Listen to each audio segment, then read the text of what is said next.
মিলিয়ে মিলিয়ে কথা বলে, বেশ কবিতার ঢঙে কথাঞ্জলি কথাঞ্জলি ভাব, এপাং ওপাং ছপাং মার্কা ভাব। ফলে ওই রকম মিলিয়ে মুলিয়ে রাম বাম শ্যাম কি তার পাবে না, ভালো থেকো সুস্থ থেকো ইত্যাদি ইত্যাদি, আর পাবে না ধ্যান, অনেক কিছু বলতে পারেন উনি। কিন্তু আমি বলছি মানুষ বামেদের দেখেছে, 34 বছর দেখেছে কিভাবে গোটা ভারতবর্ষে বাংলার মানুষের মর্যাদা বেড়েছে, আর তৃণমূলকে দেখছে গত 15 বছর ধরে বাংলার মানুষের কিভাবে অসম্মান হচ্ছে গোটা দেশের কাছে। একেবারে পরিযায়ী শ্রমিক, শিক্ষা 12টা বেজে গেছে। ফলে তৃণমূল পার পাবে না, মানুষ তার অপেক্ষায় আছে। তৃণমূলকে পার পাওয়ার জন্য বিজেপিকে এনে কায়দাবাজি করা এবং বিজেপির সাহায্য নেওয়া, ওটাও ধরা পড়ে যাচ্ছে। তৃণমূল পশ্চিমবাংলায় পার পাবে না এবং তৃণমূলের অনুসারী হয়ে বিজেপিও পার পাবে না। মানুষ কিন্তু অপেক্ষায় আছে। মাঝে মধ্যে খুব মজার কথা বলেন, এটা নিয়ে কোনো সন্দেহ নেই যে পশ্চিমবাংলার সমস্ত নিয়োগে দুর্নীতি এবং সাদা খাতা। এসএসসিতে যেমন, পুরো নিয়োগ দুর্নীতিতেও তেমন। এটাই তো হওয়ার কথা, তা নাহলে তৃণমূল কেন? আরে বাবা, তৃণমূল আছে, তৃণমূল একটা যেখান থেকে হোক টাকার বিনিময়ে যা খুশি করে দেবে। আইন টাইনের কি আছে? মুখ্যমন্ত্রী চেয়েছেন, তৃণমূল চেয়েছে, এবং এখানে সমস্ত চেয়ারম্যানরা অভিযুক্ত, তারা কেউ ছাড় পাওয়ার কথা নয়। পুর নগর উন্নয়ন মন্ত্রী ছাড় পাবেন কেন? পুর নগর উন্নয়নের দপ্তরের সচিব ছাড় পাবেন কেন? এবং তৎকালীন মন্ত্রিসভা যারা সদস্য ছিলেন তার মধ্যে শুভেন্দু অধিকারীও ছিলেন। মুখ্যমন্ত্রী জানেন বা বলেন যে সবচাইতে বেশি দুর্নীতি করেছে নাকি শুভেন্দু অধিকারী। কেউ কিচ্ছু করেনি।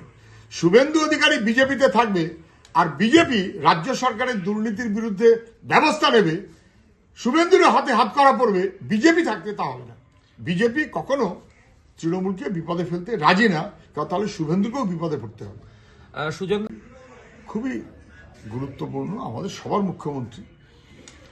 উনি কালো পোশাক পরে কোর্টে যাওয়ার সুযোগ আছে। পঙ্কজ বাবুর একটা কেসে কোনো কারণে কোর্টে দাঁড়িয়েছিলেন, আরেকটা কোন কেসে যেন একবার তাকে দাঁড়িয়েছিলেন হাইকোর্টে। সুপ্রিম কোর্টে না গেলে ঠিক মর্যাদাটা পূর্ণ হচ্ছে না। উনি সুপ্রিম কোর্টে এসআইআর সংক্রান্ত ব্যাপারের মামলা নিজে লড়ুন, এটার মধ্যে কোনো অপরাধ নেই এবং সেটা তো রাইট, প্রত্যেকেরই কোর্টে যাওয়ার রাইট আছে, ওনারও তো রাইট আছে। ঠিক সুজন, মন্দির, দুর্গাঙ্গন, এবার মহাকাল, তারপরে আসলে আকাল। পশ্চিমবাংলার আকাল তৈরি করার জন্য মুখ্যমন্ত্রী যথেষ্ট। লেখাপড়া নেই, কাজ নেই, ভিন রাজ্যে চলে যাচ্ছে। পশ্চিমবাংলায় আকাল তৈরি করেছেন উনি, মহাকাল করার যোগ্যতাও নেই। মহাকাল করবেন আসলে ভোটের জন্য, মহাকাল করবেন যদি ভোট বাড়তি পাওয়া যায়। এই যে সবাই বলছে যে উনি ভোটের ভাগাভাগি, তার থেকে যদি বিজেপি সুযোগ পেয়ে যায়, তাহলে ভোটের ভাগাভাগির সুযোগ বিজেপির সঙ্গে উনিও সমান তালে আছেন। ওরা রামনবমী করলে তৃণমূলের রামনবমী হবে, ওরা হনুমান জয়ন্তী করলে তৃণমূলের হনুমান জয়ন্তী হবে। ফলে মুসলমান হিন্দু এই ভাগাভাগি করে, এইটাই কি দেশের আলোচনার বিষয়? আলোচনার বিষয় ছিল মানুষের কাজ, মানুষের শিক্ষা। মমতা ব্যানার্জি তাকে সরিয়ে দিয়েছেন মন্দির না মসজিদ।